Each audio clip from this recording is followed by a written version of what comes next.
Want me to look at this video? On May 1st, Jordan Neely, a homeless busker in New York City, was acting erratically on the F train, yelling about how he didn't have food or water and saying he didn't care about going to jail, but not, according to witnesses, assaulting or threatening to assault anyone. A 24-year-old ex-Marine then choked him for 15 minutes until he died. This ex-Marine, presumably trained specifically in methods for killing people, killed someone, enacted lethal force on them, and continued to do so after they were incapacitated. In the wake of this, Matt Walsh, an extremely... Yeah, that person should go to jail. I mean, I get it, homeless people are annoying, but like, what the fuck? That's wild. There's no way. That's insane. influential conservative pundit said the alleged murderer was a hero. What? Restrained Jordan Neely isn't just in the right here. He's a hero, but sadly, heroes get punished in our secular society. How is he a hero? Because he killed a homeless man that wasn't like, I have to look into it now. But like, to me, the fact that we even have homeless people, what the hell? What's happening here? A good Samaritan, claimed that it was a shame he might be punished for what he did, and that Neely's... He should go to jail for murder if this is what actually happened, if the guy wasn't being violent. But either way, you have, like, even if he was being violent, to choke him for 15 minutes until he was dead, he should still go to jail. Because that's beyond reasonable force, and you're a trained person who knows how to handle these scenarios, so you have a higher expectation on you. What? death was seemingly on its face justified because he was a homeless person with a criminal record. Sometimes it's important to say the obvious. Law and order is a figment of the conservative imagination, a fantasy and nothing more. They have no desire for a fair or just society. Rather, they just want a world where their sadistic impulses can be enacted, a world where a world where, quite literally, murder is legal. Rest in peace, Jordan Neely, and goodbye. Okay, I have to look into this. Outrage over the chokehold death of a mentally ill man on the subway at the hands of an ex-Marine. More protests are planned for today across the city. Good. Like this one that you're going to look at in just a second, where it was held last night inside the Broadway Lafayette station, where that deadly incident unfolded.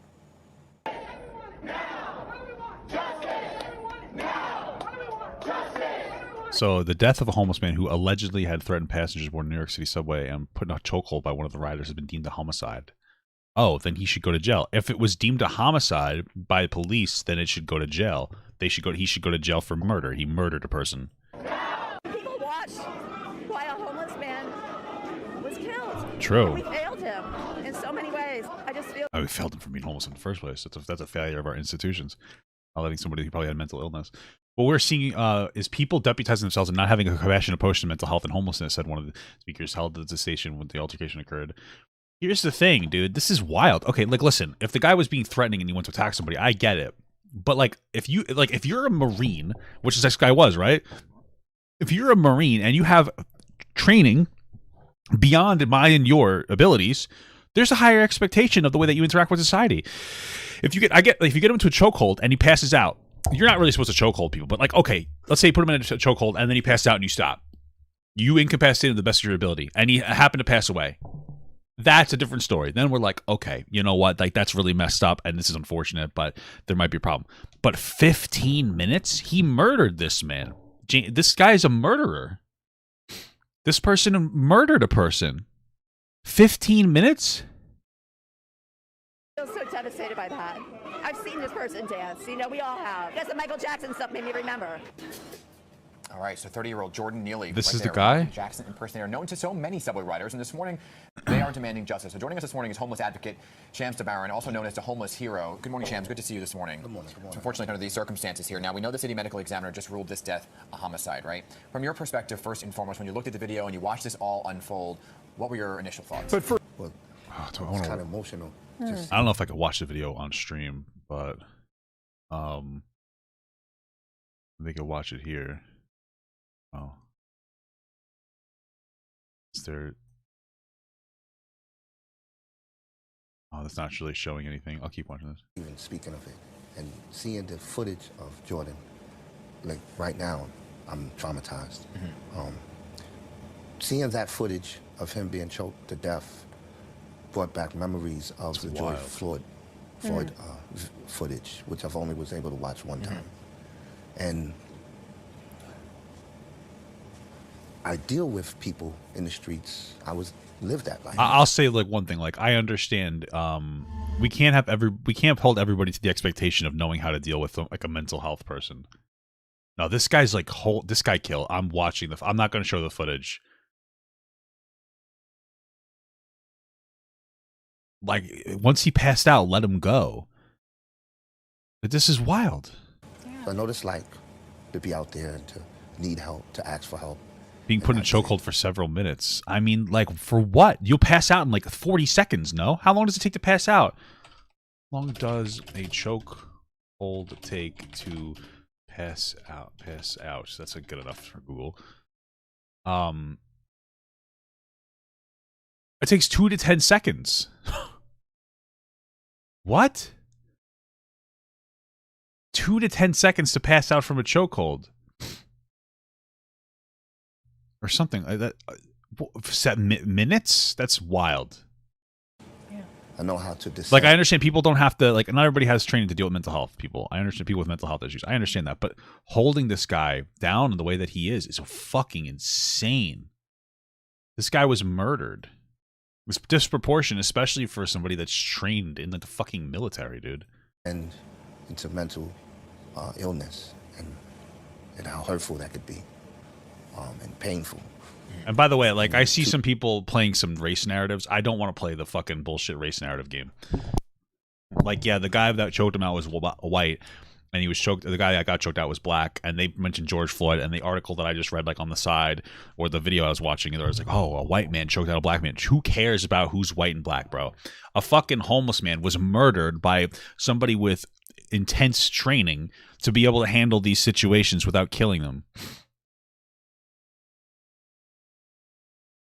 That's where it's at. You don't get to have disproportionate reactions. Like if a kid walked up and hit me with a plastic lightsaber and I fucking like just punched him so hard in the face that his like entire face shattered. You know, this is insane. This is a dude with an anger problem. This is a person with an anger problem. This is crazy. See that this. Yeah, and there's a bunch of by the way, there's like 3 of them restraining him. Like you don't need to have your. It's fine if you want to hold him, but around your neck, you killed the guy. Young man lost his life as a result of just not being able to access the type of help that he needed. Yeah, exactly. I mean, we heard that woman say we failed. And that's like a systemic issue for sure. Yeah. What do you think that this says about? We have an issue with homelessness. We need to conquer this problem. We keep talking about fucking trans people every day. Like this is the real problem. Homelessness is a problem. And most people who are homeless are disproportionately men with suffering from mental health issues. You want to be a male advocate? Let's talk about fucking homelessness. Let's talk about how you have like people making billions and trillions and fucking millions of dollars every day who don't need it. And some people are just on the street. It's more complicated than like the some of the progressive of give them a house. You need more than just a house. People that are homeless are usually mentally ill in some capacity, or they have a massive dependency issue that's corroded their mind. You need more than just a house. You need like direct support professionals. You need to pay these people well, better than they get paid now. You need a bunch of robust infrastructure, mental health infrastructure. All this stuff is worth it. Like from a societal perspective, like how good can a society be that doesn't handle its people? Doesn't help its people. We need to help people that fall through the cracks. Like I just and you think the military is a problem? I don't know. Like listen, you look at the statistics and you got people in the military and police officers are like disproportionately like violent and more angry and committing domestic abuse issues. I mean, fuck, like this may have been this military person. He just wanted to kill somebody and he felt justifiable. Like he felt justified in murdering somebody because they were annoying. Like, restrain the guy, but to kill this guy is wild. The city's way of handling mental health illness, and we're clearly not doing enough? Well, I know that the mayor and the governor are doing historic things in terms of funding and focus. But there still is so much more that needs to be done. And I think that a real sit down with people that are actually experiencing these issues would do better at fueling the focus that needs to happen. And then we have to humanize these things. Right. You know, it's hard for me to come here and speak about my own personal experiences, and then to have to relive it through other people's experiences. But I do it because I feel that if we are able to get those in leadership to understand. Yeah, but the military is also the cause of many homeless people, many homeless men or veterans. Oh, that's actually a good point too. You went in a different direction than I was. That's my wife. That's true. Like that's what happens after. I don't think this guy was in the military. The person that was killed, that was murder. Let's be very clear. But like the military chews you up and spits you out too. You go into the military, you come out PTSD. The military tells you go fuck yourself. You end up on the street homeless, looking for just to try to live. There's so many problems. Understand what we actually go through, it would fuel their ability to PTSD them to be able to actually address it in the way that will actually address it. Yeah. Will work. That would work. Right. Yeah, I mean, this is an ongoing conversation, right? And mental health and the crisis that we're seeing play on the streets did not happen overnight. But when you watch a video like this, obviously it brings emotion, and then there's a certain outrage that so many are feeling, as we saw in that protest, right? You've had close connections to the administration, the mayor's office. There's a lot of calls on both sides on whether or not to press charges and move forward. What are the conversations? Absolutely should. 1000%. You have to move forward. You have to press charges. He needs to go to jail for murder. If you've had with some of the electeds about how to handle this case. Well, first of all, let me just say this, condolences to the family of Jordan Neely and his loved ones. And, we as a city and as a country are definitely in mourning. I don't want to come here like the expert in law or anything like that. He murdered the guy. He needs to go to jail. There's nothing else. There's no magical bullshit. He needs to go to jail. Clearly, a crime was committed. The coroner declared this as a homicide. That's a crime. We can't be engaged in a city in a way where the response to someone dealing with a mental health issue, the response to someone asking for help, the response to someone who is homeless, the response to someone who's in need, we can't respond like that by coming from behind that person, putting them in a chokehold. And you can't say isn't a race factor. Well, I can say that if I want. I'm saying it's irrelevant. We don't need to focus on the race factor because all we're doing is adding too many elements here. Here's what happened. A homeless guy was acting out in a way that was wrong, and the trained military professional murdered him. He didn't just restrain him. He choked him out for like 15 minutes. He murdered a guy. It was deemed a homicide by the coroner. He needs to go to jail. Fuck the race element right now. It's a distraction. It just causes us to be like, oh, race. We don't need to have a race conversation. It doesn't matter. I doubt that there is a racial element. It doesn't matter if there is, because right now, like, unless you can objectively prove it, if the guy said, I killed him because I hate blacks, there's no reason. It's a distraction. It doesn't help the conversation. With the people assisting in the military as well, I have no idea. I'm more concerned with the guy who choked this guy to death. Choking them until the life leaves their body. Yeah. What do you think? And sorry. No, go ahead. Let's not negate the fact that there were two other people holding. Yeah, sure. They should get something. Maybe they get like I don't know what they would get, like fucking manslaughter. I don't know. This man down. I'm not really concerned with the other two people. I'm concerned with the trained military professional who knows how to disarm people murdering somebody. You know what I mean? Like, that's my focus. We're not talking about like you or me on the street. We're talking about a guy that's basically like an off-duty police officer. Like, you expect more out of people with these type of professional training. So it's not just the one person that the media is describing as a former Marine, so as to create the climate that this is someone who served the country. He's a Marine, former Marine who was trained to kill. 1,000%. We 1,000%. should not forget that. 1,000%. He knew how to act in the situation in a way that wouldn't cause violence. Gentleman was trained to kill. He knows what a chokehold is going to do. And what it can do, the potential. And what the potential absolutely. can do. Well, let me ask you this, though. Everyone has heard that Jordan had a criminal history, but he also had a history of mental illness. What criminal history? Like, what did he do? Did he rape a kid? Then I don't care. But, like, what did he do? I mean, what is it?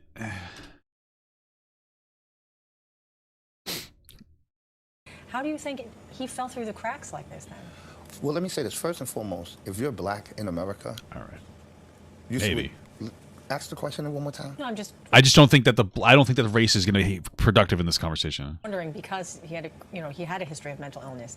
How was it that he was able to fall through the cracks? Okay. So you said criminal history. Also, From what I say is that from what I'm hearing, there was a... All right, he had 40 prior arrests, which makes sense for a homeless person because homeless people, they might want to get arrested to have a fucking warm bed at night. I'm not even kidding. I had a friend who was an NYPD officer. I actually have 3 friends. One of them moves to Texas.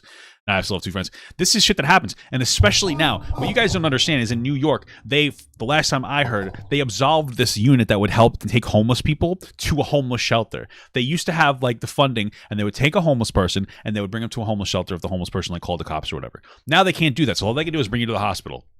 So there's nothing you could do. So now Jordan not only is he homeless, but he can't even go to a fucking, like, you used to be able to call to go to a fucking homeless shelter and get some help. They might release you in a couple days, but at least you can get there. Jordan doesn't have that anymore. Now Jordan's just like, I want to get arrested. That's what it sounds like to me. So Jordan's getting arrested so they can go to fucking jail for a few nights and get some free food. Why do you think this happened? What are the 40 arrests are most likely due to those? Like just being a little asshole. But I would be too if I was fucking homeless. I'm trying to look specifically what it is. Arrest record. If you're black in America, 9 times out of 10, you had some type of interaction with the police. You have been arrested. It starts with the school to prison pipeline for us. And so the notion that, he's been arrested is of no consequence. That doesn't justify, him being killed. Well, no, it doesn't. But okay. Sure. In terms of, falling through the cracks, is, this is rooted in generations of failures of city, state, and federal government. And I would say, that this is rooted in systemic, structural, and institutional racist policies. Let me ask you this. We're almost out of time here. Maybe. Again, that might be true. This is just not the time for the conversation. This is the time to talk about homelessness and poverty, not to talk about... I don't think it's going to help. I just don't think that race is the conversation to have here. I just really think it's going to take away from it. It's going to give conservatives the ability to be like, oh, look, see these fucking idiots. It's going to, and I'm not saying that they're dumb. I'm just saying that this is what's going to happen. I don't even think that, I would just focus on the homelessness. The guy fell through the cracks. I want to get your perspective. For everything that I'm seeing, I can't find anything specifically about his arrest, but he got arrested. He didn't get convicted or anything. So he probably got arrested for some like disorderly conduct or something because he's a homeless guy on the street with some kind of mental health issue. And then they let him back out after a couple days. Many folks, we're talking about the mental health crisis in the subway system. And there are some folks on the other side who they see somebody struggling with a mental health and there's a fear on how to actually interact. Sure, but the military agent doesn't get that ability to do that. He's a vet. Having a mental health crisis. You've been on the front lines, right? Kind of help us understand how someone who may be having a mental health episode, and if you're somebody else riding the subway, what is your perspective on how that interaction should go? Well, as a volunteer, I go out almost every day and deal with our people to try and get them into safe havens and other facilities. The advantage of working with the administration is that I can make a call to the commissioner, to any one of his agency heads at 3 o'clock, 4 o'clock in the morning. I encounter people all of the time. And many are in distress, mental health issues, etc. I would say that the best way to engage, if you're going to engage, is with care and compassion. I mean, listen, again, like I said before, it can be difficult to deal with somebody with a mental health issue. It's hard. If they're threatening you, regardless of what reason they're threatening you for, it could be very scary. Okay, and so I understand that. But the issue here isn't that this guy had a mental health issue and then it could be difficult to navigate somebody. It seems like this guy didn't even attack anybody. He was yelling loudly. Some of them were threatening. That's not a good thing to do. The military guy choked him to death for like 15 minutes and he killed him. He murdered him. He murdered this guy. He didn't disable him. It's not like he got him on the ground and like had him in a chokehold for like, 30 seconds and then like he let go and he was just holding the guy. He choked him out until he died. And that feels very intentional to me.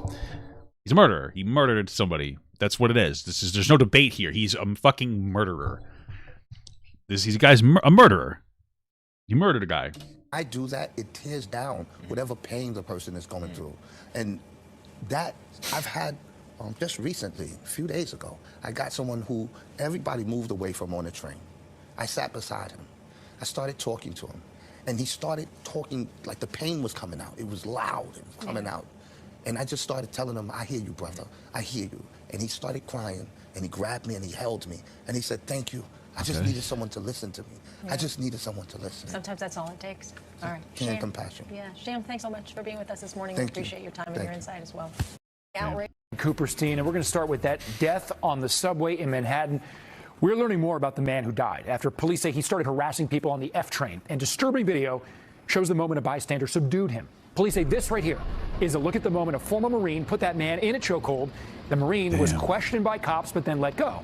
Now tonight, we're waiting to find out if he'll face charges. There's 3 guys there. What's the need to have him in a chokehold? Questioned How did it even start, this chokehold? by cops, but then let go. Now tonight, we're waiting to find out if he'll face charges. Also tonight, we're getting a closer look at the man who died. His name, Jordan Neely. The Manhattan Borough President, Mark Levine, tweeting this video saying he often saw Neely perform on the subway, dancing and impersonating Michael Jackson. News 4's Miles Miller, live outside the Broadway Lafayette stop in Soho, where this happened. Also, where a vigil for Neely turned chaotic today, Miles, and people there, they say he didn't deserve to die.